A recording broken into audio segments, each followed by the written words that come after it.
కోడళ్ళ కొత్త కథల కోసం కోమలి టీవీని సబ్స్క్రైబ్ చేసుకోండి. నోటిఫికేషన్స్ కోసం బెల్ ఐకాన్ పై క్లిక్ చేయండి. ఆదివారం ఉదయం సూర్యకాంతం గారు ఒక పెద్ద బిజినెస్ మ్యాగజైన్ పట్టుకుని సోఫాలో దర్జాగా కూర్చున్నారు. ఒరే రాజేష్, నా ఫ్రెండ్ భద్రమ్మ మొన్నే ఏదో imported foreign beauty parlour open చేసి లక్షలు సంపాదిస్తోందటరా. కిట్టి పార్టీలో అదేదో టాటా బిర్లాలాగా తెగ బిల్డప్ ఇస్తోంది. దానికి పోటీగా నేను కూడా ఒక పెద్ద బిజినెస్ స్టార్ట్ చేయాలని డిసైడ్ అయ్యాను. అమ్మా, నీకు వ్యాపారం ఎందుకమ్మా? నా జీతం సరిపోవడం లేదా? అయినా నీకు ఎలాంటి బిజినెస్ అనుభవం లేదు కదా. అనుభవం ఎందుకురా? డబ్బులు పడేస్తే పనివాళ్లే అన్నీ చేస్తారు. సిటీ మధ్యలో ఒక పెద్ద ఏసీ షోరూం పెట్టి అందులో ఆస్ట్రేలియా నుంచి డ్రాగన్ ఫ్రూట్స్, కివీ పండ్లు తెప్పించి అమ్ముతాను. ఆ షోరూం పేరు సూర్యకాంతం ఇంటర్నేషనల్ ఫ్రూట్స్. భద్రమ్మ కళ్ళు కుళ్ళిపోయి నా కాళ్ల దగ్గర పడాలి. సూర్యకాంతం, పండ్లు అమ్ముకోవడానికి ఇంటర్నేషనల్ ఏసీ షోరూం ఎందుకే? ఏ పండ్ల బండి మీద పెట్టుకుని అమ్ముకోవచ్చు కదా. లక్షలు తగలేసి వ్యాపారం అంటే చివరకు ఆ పండ్లు మిగిలిపోయి మనమే 3 పూటలా తినాల్సి వస్తుంది. ఏవండి, నా బ్రాండ్ వాల్యూ తగ్గించకండి. నా షోరూం రిబ్బన్ కటింగ్కి ఏదైనా సినీ హీరోయిన్ని పిలిపిస్తాను. అత్తయ్యగారు, వ్యాపారమంటే బయటికి వెళ్లి లక్షలు ఖర్చు పెట్టడమే కాదు, ఇంట్లో ఉంటూనే తక్కువ ఖర్చుతో ఎక్కువ లాభం వచ్చే వ్యాపారాలు చాలా ఉన్నాయి. నేను ఒకటి ఆలోచించాను. మనం పుట్టగొడుగుల పెంపకం చేద్దామా? మన ఇంటి వెనుకున్న పాత స్టోర్ రూమ్ ఎటూ ఖాళీగానే ఉంది, అక్కడ పెంచొచ్చు. ఏంటి పుట్టగొడుగులా? అంటే ఆ మురుగు కాలువల పక్కన పేడ కుప్పల మీద మొలిచే కప్పగొడుగులు కదా? చీచి, లక్షల వ్యాపారం గురించి నేను మాట్లాడుతుంటే ఈ పల్లెటూరి పిల్ల కప్పలకి గొడుగులు వేస్తానంటోందేంట్రా? అవి కప్పగొడుగులు కాదత్తే గారు, వీటిని ఆయిస్టర్ మష్రూమ్స్, బటన్ మష్రూమ్స్ అంటారు. 5 స్టార్ హోటల్స్లో వీటికి చాలా డిమాండ్ ఉంది. ఇవి ఇంట్లోనే చీకటి గదిలో సులభంగా పెంచొచ్చు, మంచి లాభం కూడా వస్తుంది. వద్దు బాబోయ్, నా మోడర్న్ ఇంట్లో ఆ బూజు పట్టిన గొడుగులు పెంచితే ఇల్లు కంపు కొడుతుంది. ఆయన సూర్యకాంతం కప్ప గొడుగులు అమ్ముకుంటోందని ఆ భద్రమ్మకి తెలిస్తే నా పరువు బజార్న పడుతుంది. నా ఇంట్లో ఇలాంటి దరిద్రపు వ్యాపారాలు చేయడానికి వీల్లేదు అని కోపంగా గదిలోకి వెళ్లిపోయింది. ఒక వారం గడిచింది. సూర్యకాంతం గారి international fruit showroom idea advance డబ్బులు లేక ఆగిపోయింది. ఆవిడ ఆ కోపంతో ఎవ్వరితోనూ సరిగ్గా మాట్లాడటం లేదు. ఇదే సరైన సమయమని కోమలి రాజేష్తో కలిసి ఒక సీక్రెట్ ప్లాన్ వేసింది. సూర్యకాంతం గారు నిద్రపోతున్న సమయంలో ఇంటి వెనక ఉన్న చీకటి స్టోర్ రూమ్ని శుభ్రం చేసింది. ఏవండి, ఆ వరిగడ్డి బస్తాలు ఇటు తీసుకొని రండి. ఆ వేడి నీళ్లలో గడ్డిని ఉడకబెట్టి క్రిమి సంహారం చేశాం కదా, ఇప్పుడు అందులో ఈ పుట్టగొడుగుల విత్తనాలు కలుపుదాం. కోమలి, ఈ పాలిథిన్ కవర్లలో గడ్డి నింపి తాడుతో కడుతున్నాం కదా, ఇవి నిజంగానే పెరుగుతాయా? అమ్మ చూస్తే ఇవేవో బాంబులు అనుకుని పోలీసులకు ఫోన్ చేస్తుంది. మీ అమ్మకు తెలియకుండా తలుపుకు పెద్ద తాళం వేయండిరా, నేను చూసుకుంటానులే. కోమలికి వ్యవసాయం బాగా తెలుసు. లాభాలు వచ్చాక మీ అమ్మే ఆశ్చర్యపోతుంది. అలా ఆ చీకటి గదిలో గడ్డి, విత్తనాలు నింపి ఉట్టిలాగా గాలికి వేలాడదీశారు. కోమలి రోజూ ఉదయం సాయంత్రం ఎవ్వరికీ కనపడకుండా ఆ గదిలోకి వెళ్లి ఒక చిన్న స్ప్రే బాటిల్తో ఆ కవర్ల మీద నీళ్లు చల్లి వస్తోంది. పుట్టగొడుగులు పెరగటానికి కావాల్సిన తేమ, అలాగే చీకటి ఆ గదిలో ఇప్పుడు సరిగ్గా సరిపోయాయి. మరో 2 వారాలు గడిచాయి. చిన్న చిన్న రంధ్రాల నుంచి తెల్లటి తాజా పుట్టగొడుగులు గుత్తులు గుత్తులుగా బయటికొచ్చాయి. చూడ్డానికి ఎంతో అందమైన పూల గుత్తుల్లా ఉన్నాయి. కోమలి పంట చేతికొచ్చిందని చాలా సంతోషంగా ఉంది. ఆ రోజు మధ్యాహ్నం కోమలికి జ్వరం వచ్చి పడుకుంది. సూర్యకాంతం గారు తన పాత ఆల్బం వెతుక్కుంటూ స్టోర్ రూం దగ్గరకొచ్చారు. ఏంటి, ఈ స్టోర్ రూం తలుపు తెరిచుంది? ఆ కోమలి ఏమైనా పాత సామాన్లు పడేసిందా ఏంటి అని గొణుక్కుంటూ లోపలికి అడుగుపెట్టింది. గదిలో మొత్తం చీకటి, కిటికీలన్నీ మూసేసున్నాయి. ఆ చీకట్లో ఆ పుట్టగొడుగులు ఆవిడకి పాముగుడ్లలాగా లేదా ఏదో వింత ఏలియన్స్ గుడ్లలాగా కనిపించాయి. బాబోయ్, ఏలియన్స్, పాముగుడ్లు! ఒరే రాజేష్, రామారావు గారు, నన్ను కాపాడండ్రా, మన స్టోర్ రూంలో డైనోసార్లు గుడ్లు పెట్టాయిరా బాబోయ్ అంటూ గట్టిగా కేకులు వేసుకుంటూ హాల్లోకి పరుగు తీసింది. రాజేష్, రామారావు గారు, అలాగే జ్వరంతో ఉన్న కోమలి కంగారుగా పరిగెత్తుకొచ్చారు. ఏంటమ్మా, ఏమైంది? డైనోసార్లేంటి? ఒరేయ్, ఆ స్టోర్ రూంలోకి వెళ్ళకండిరా, అందులో ఏవో తెల్లటి కళ్ళు నన్ను చూస్తున్నాయి. పైనుంచి బస్తాలు బస్తాలుగా పాముగుడ్లు వేలాడుతున్నాయి. వెంటనే మున్సిపాలిటీ వాళ్లకు జూ పార్క్ వాళ్లకు ఫోన్ చేయండి. రామారావు గారు నవ్వాపుకోలేకపోయారు. సూర్యకాంతం, నువ్వు ఎక్కువగా హాలీవుడ్ సినిమాలు చూస్తున్నావు. అవి పాముగుడ్లు కాదే, మన కోమలి పెంచిన పుట్టగొడుగులు. పద చూపిస్తాను. రామారావు గారు వెళ్లి గదిలో లైట్ వేశారు. అప్పుడు సూర్యకాంతం గారికి అసలు విషయం అర్థమైంది. అత్యంత స్వచ్ఛమైన తెల్లటి పుట్టగొడుగులు గుత్తలు గుత్తలుగా పండున్నాయి. ఏంటే కోమలి, నేను వద్దని చెప్పినా నాకే తెలియకుండా నా ఇంట్లోనే ఈ కప్పగొడుగుల ఫ్యాక్టరీ పెట్టావా? నా పరువేం కావాలి? ఆ భద్రమ్మ వస్తే ఈ చీకటి గదిలో ఈ గడ్డి బస్తాలు చూసి నన్ను వెక్కిరిస్తుంది. ఇప్పుడే ఈ చెత్తంతా తీసుకెళ్లి చెత్తకుండీలో పడి. అత్తేగారు, ఇవి చెత్త కాదండి, ఇవి ప్యూర్ ఆర్గానిక్ మష్రూమ్స్. మార్కెట్లో కిలో 300 రూపాయల పైనే పలుకుతుంది. రేపు నేను వీటిని మార్కెట్లో అమ్మి చూపిస్తాను. మీకు నచ్చకపోతే రేపే తీసేస్తాను. సూర్యకాంతం గారు కోపంగా విసుక్కుంటూ వెళ్లిపోయారు. మరుసటి రోజు ఉదయం భద్రమ్మ తన కిట్టి పార్టీ ఫ్రెండ్స్తో కలిసి సూర్యకాంతం గారి ఇంటికొచ్చింది. సూర్యకాంతం గారు పట్టుచీర కట్టుకుని దర్జాగా వాళ్లకి బిల్డప్ ఇస్తున్నారు. ఏంటే సూర్యకాంతం, నువ్వేదో ఇంటర్నేషనల్ ఫ్రూట్ షోరూమ్ పెడతానన్నావట కదా, మరేమైంది? బోర్డు కూడా కనబడలేదు. ఆదా భద్రమ్మ, దానికి స్థలం చూస్తున్నాను. అయినా ఈ రోజు మిమ్మల్ని పిలిచింది వ్యాపారం గురించి కాదు, మా విలాసాలు చూపించడానికి. ఈ రోజు మధ్యాహ్నం మీకు 5 స్టార్ హోటల్ నుంచి Italian exotic curry and Spanish biryani order చేశాను. ఒక్కో ప్లేట్ 2000 రూపాయలు. భద్రమ్మ వాళ్లు ఆశ్చర్యపోయారు. కానీ సమయం మధ్యాహ్నం 2 గంటలవుతున్నా ఫుడ్ మాత్రం డెలివరీ కాలేదు. ఏంటమ్మా వాడు చెప్పేది? డెలివరీ బాయ్ దారిలో బైక్ స్కిడ్ అయి పడిపోయాడట. ఫుడ్ మొత్తం రోడ్డు మీద పడిపోయిందట. వాడు ఫండ్ రీఫండ్ చేస్తాను అంటున్నాడు. సూర్యకాంతం గారి గుండె ఆగిపోయింది. ఏంట్రా నువ్వనేది? ఇప్పుడు నేను ఈ భద్రమ్మ గ్యాంగ్కి ఏం పెట్టాలి? పప్పన్నం పెడితే నా పరువు పోయి వాట్సాప్లో నా మీద జోకులు వేసుకుంటారా? ఇప్పుడెలారా? భద్రమ్మకు విషయం అర్థమైంది. ఏంటే సూర్యకాంతం, నీ ఇటాలియన్ బిర్యానీ ఇంకా ప్లేన్ కెక్కి రాలేదా? ఆకలితో మా పేగులు అరుస్తున్నాయి. 5 స్టార్ ఫుడ్ లేకపోతే కనీసం ఆ పచ్చిమిరపకాయల పచ్చడైనా పెట్టు, తిని వెళ్ళిపోతాం. సూర్యకాంతం గారికి ఏడుపొచ్చేస్తుంది. అప్పుడే కోమలి రంగంలోకి దిగింది. భద్రమ్మ ఆంటీ, మీరు పచ్చడెందుకు తింటారు? మా అత్తయ్యగారు మీకొక సర్ప్రైజ్ ఇద్దామని ఆ ఇటాలియన్ ఫుడ్ని క్యాన్సిల్ చేయించారు.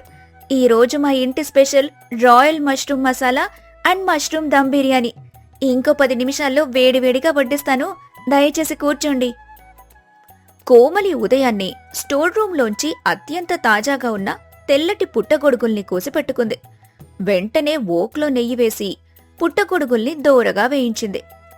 కొబ్బరి, జీడిపప్పు, టమాటా, గరం మసాలా వేసి నూరిన పేస్ట్తో ఒక అద్భుతమైన మష్రూమ్ మసాలా కర్రీ తయారు చేసింది. ఆ వాసనకే హాల్లో కూర్చున్న భద్రమ్మ వాళ్ల నోట్లో నీళ్లు ఊరాయి. అబ్బా సూర్యకాంతం, ఏంటే వాసన! నిజంగానే ఏ 5 స్టార్ హోటల్ కిచెన్లోనూ కూర్చున్నట్టు అనిపిస్తుంది. ఆకలి దంచేస్తుంది, త్వరగా తేవే. కోమలి అందరికీ అందమైన ప్లేట్లలో వేడివేడి మష్రూమ్ బిర్యానీ, దానికి కాంబినేషన్గా మష్రూమ్ మసాలా కర్రీ వడ్డించింది. భద్రమ్మ ముందు మొహమాట పడుతూనే బిర్యానీలో ఆ మష్రూమ్ ముక్క కలుపుకొని మొదటి ముద్ద నోట్లో పెట్టుకుంది. పెట్టుకున్న మరుక్షణం ఆమె కళ్ళు ఆనందంతో మూసుకుపోయాయి. ఆ పుట్టగొడుగు మటన్ ముక్క కంటే ఎంతో మృదువుగా కరిగిపోయేలా ఉంది. అందులో ఉన్న నెయ్యి, మసాలాలు నాలుకకు ఒక అద్భుతమైన రుచిని ఇస్తున్నాయి. ఓ మై గాడ్ సూర్యకాంతం, అద్భుతమే! నా జీవితంలో నేనెన్నో పార్టీలకు వెళ్లాను గాని ఇంత అద్భుతమైన మష్రూమ్ బిర్యానీ నేనెక్కడా తినలేదు. ఈ పుట్టగొడుగులు మటన్ కంటే మెత్తగా అమృతంలో ఉన్నాయి. ఇవెక్కడి నుంచి ఇంపోర్ట్ చేశావే? ఏ మార్కెట్లో దొరుకుతాయి ఇవి? సూర్యకాంతం గారు షాక్లో ఉన్నారు. తను ఉదయం కప్పగొడుగులు అని అసహించుకున్నవే ఇప్పుడు తన పరువుని ఆకాశంలో నిలబెట్టాయని ఆవిడకి అర్థమైంది. చూసావా భద్రమ్మ, మా ఇల్లు సామాన్యమైంది కాదు. ఈ పుట్టగొడుగులు మేమెక్కడ్నుంచో ఇంపోర్ట్ చేయలేదు. మా సొంత ఫామ్లో ఏ కెమికల్స్ లేకుండా ప్యూర్ ఆర్గానిక్గా పండించినవి. దీనికి సీఈఓ నా కోడలు కోమలి. ఈ బిర్యానీ కూడా తన చేతులతో స్వయంగా చేసిందే. భద్రమ్మ ఆశ్చర్యంగా కోమలి వైపు చూసింది. నిజమా కోమలి? నువ్వింట్లోనే పుట్టగొడుగులు పెంచుతున్నావా? వండర్ఫుల్! సూర్యకాంతం, నువ్వేదో ఫ్రూట్ షోరూమ్ అని గాలి మెడలు కడుతున్నావు కానీ నీ కోడలు ఇంట్లోనే కూర్చొని బంగారు గనిని సృష్టించింది. ఒక 5 కిలోల మష్రూమ్స్ మా ఇంటికి ప్యాక్ చేయించు. నేను డబ్బులిస్తాను. అందరూ భోజనాలు చేసి కోమలిని పొగడతలతో ముంచెత్తి మష్రూమ్స్కి అడ్వాన్స్ ఆర్డర్లిచ్చి వెళ్లిపోయారు. అందరూ వెళ్లిపోగానే సూర్యకాంతం గారు పరిగెత్తుకుంటూ వెళ్లి కోమలి చేతులు పట్టుకుంది. నన్ను క్షమించు తల్లి. ఆడంబరాలకు పోయి అప్పుల పాలవటం కన్నా మన ఇంట్లో ఖాళీగా ఉన్న స్థలంలో కష్టపడి సంపాదించడమే నిజమైన వ్యాపారమని నువ్వీరోజు నిరూపించావు. ఉదయం నేను కప్పగొడుగులన్నాను, కాని అవే నా పరువు కాపాడాయి. నాకు పెద్ద గుణపాఠం చెప్పావు కోమలి.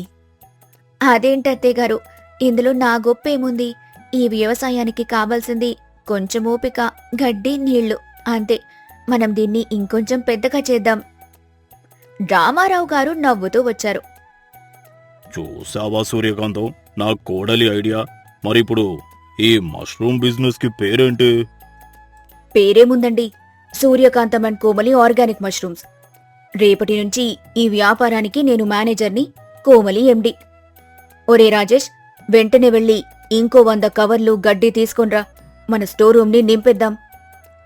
రాజేష్ తలపట్టుకుంటూ, అమ్మో, నా సాఫ్ట్వేర్ జాబ్ మాన్పించి నాతో గడ్డి మోయించేలా ఉన్నారే ఈ అత్తాకోడళ్ళు అని అన్నాడు. అందరూ గట్టిగా పగలబడి నవ్వుకున్నారు. పాత స్టోర్ రూంలో మొదలైన ఒక చిన్న ప్రయత్నం ఆ ఇంటికి సిరి సంపదలను, అత్తాకోడళ్ల మధ్య అద్భుతమైన అనుబంధాన్ని తీసుకొచ్చింది. హైదరాబాద్ సిటీలో ఆదివారం ఉదయం సూర్యకాంతం గారు కిచెన్లో గ్యాస్ స్టవ్ ఆన్ చేయడానికి లైటర్ కొడుతున్నారు. టక్ టక్ టక్ శబ్దం వస్తోంది, కానీ మంట రావటం లేదు. ఒరే రాజేష్, రాజేష్, ఏంట్రా ఈ గ్యాస్ పోయి అలిగిందా? సిలిండర్ అయిపోయిందా ఏంటి? ఈరోజే మా కిట్టి పార్టీ లీడర్ భద్రమ్మ వాళ్ల గ్యాంగ్ లంచ్కి వస్తున్నారు. నేను వాళ్ళకి ఇటాలియన్ పాస్తా, చైనీస్ మంచూరియా వండి పెడతానని వాట్సాప్లో స్టేటస్ కూడా పెట్టేశాను. రాజేష్ ఫోన్ చూసుకుంటూ తల పట్టుకుని వచ్చాడు. అమ్మా, సిలిండర్ కాదు, మన అపార్ట్మెంట్కి వచ్చే మెయిన్ పైప్ లైన్ డ్యామేజ్ అయ్యిందంట. రిపేర్ చేయడానికి కనీసం 2 రోజులు పడుతుందని అపార్ట్మెంట్ గ్రూప్లో మెసేజ్ పెట్టారు. పైగా ఈరోజు సిటీలో డెలివరీ బాయ్స్ అందరూ స్ట్రైక్ అట. స్విగ్గీ, జొమాటో అన్నీ బంద్. ఆ మాట వినగానే సూర్యకాంతం గారి చేతిలో ఉన్న లైటర్ కింద పడిపోయింది. బాబోయ్, డెలివరీలు బంద్, గ్యాసు బంద్ అంటే ఈరోజు భద్రమ్మ వస్తే నేనుట్టి మంచినీళ్ళిచ్చి పంపించాలా? వాళ్ళందరూ నా పరువు తీసి వాట్సాప్లో నా మీద మీమ్స్ వేసుకుంటారా? ఏవండి రామారావు గారు, ఏదైనా ఉపాయం చెప్పండి. రామారావు గారు పేపర్ దించుతూ నవ్వారు.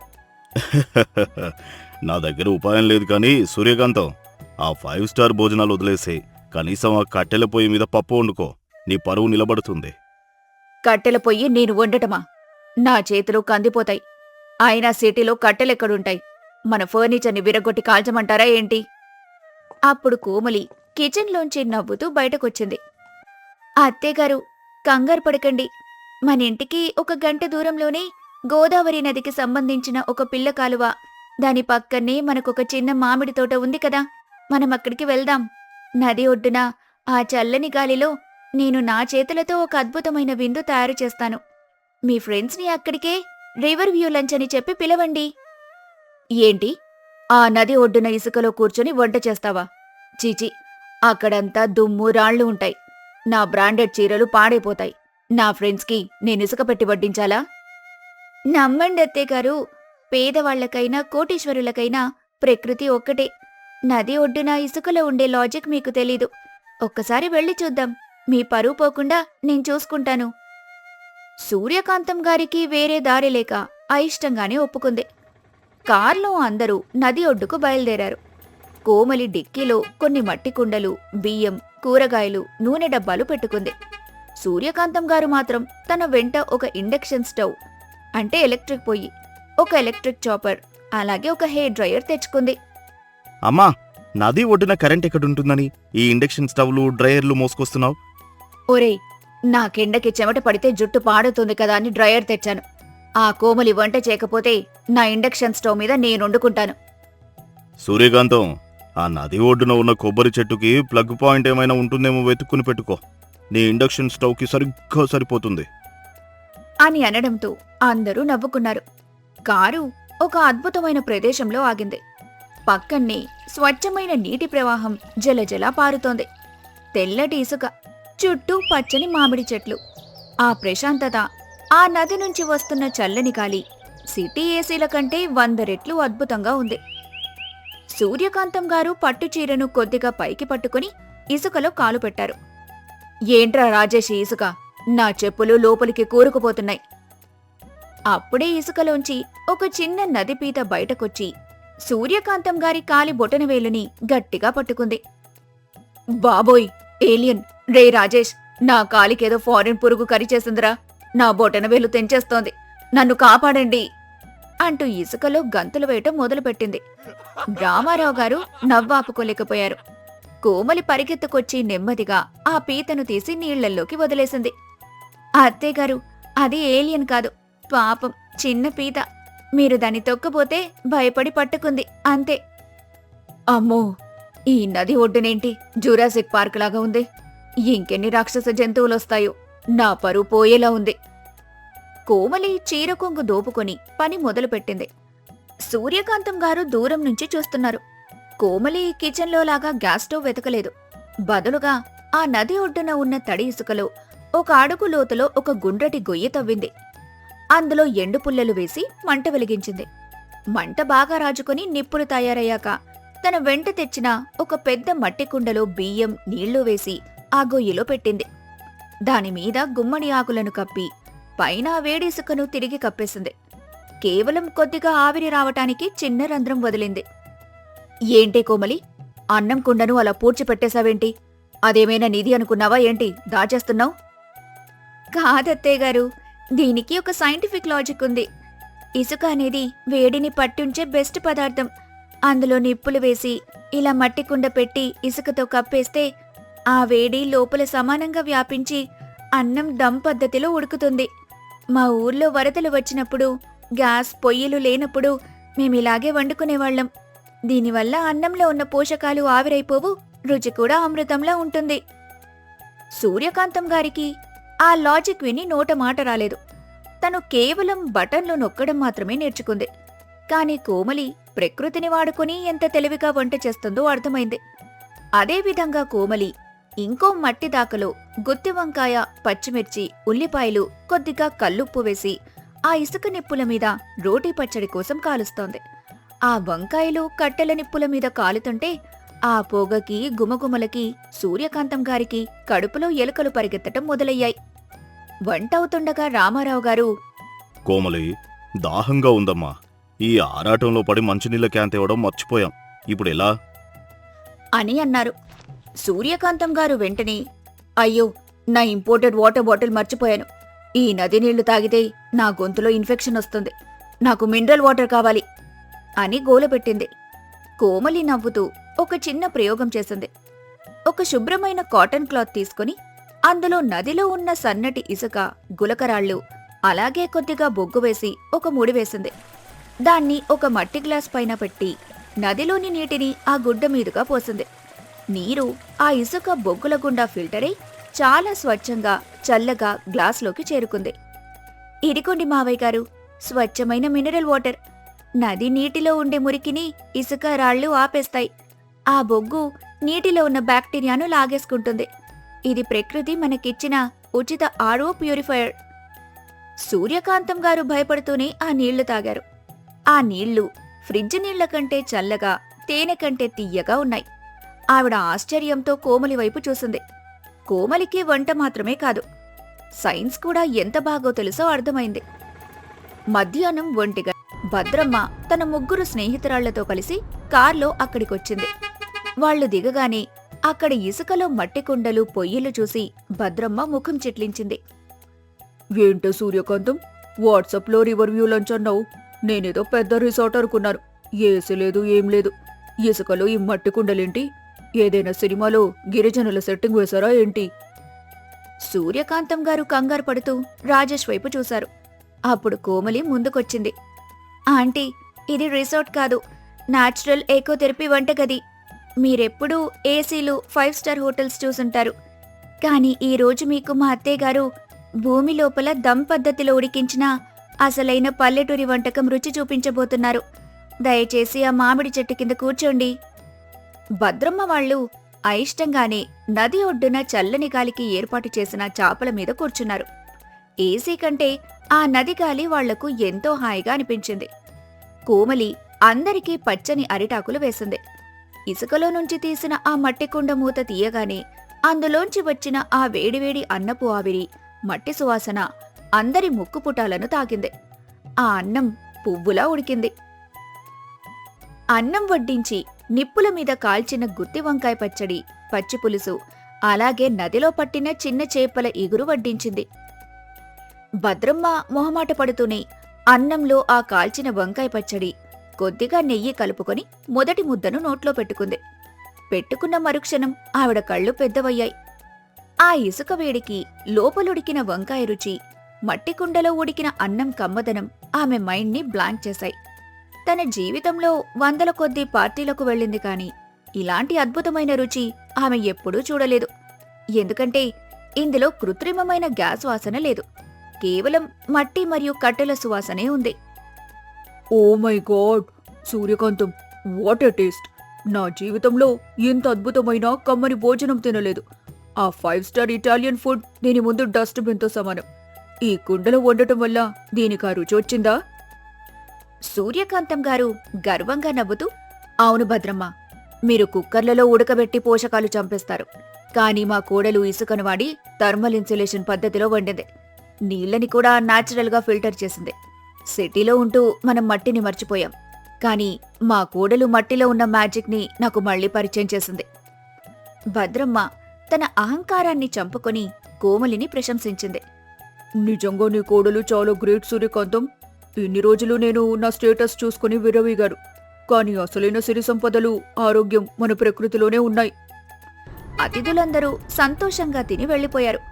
సూర్యకాంతం గారు నెమ్మదిగా కిచెన్ సామాగ్రి సర్దుతున్న కోమలి దగ్గరికి వెళ్లారు.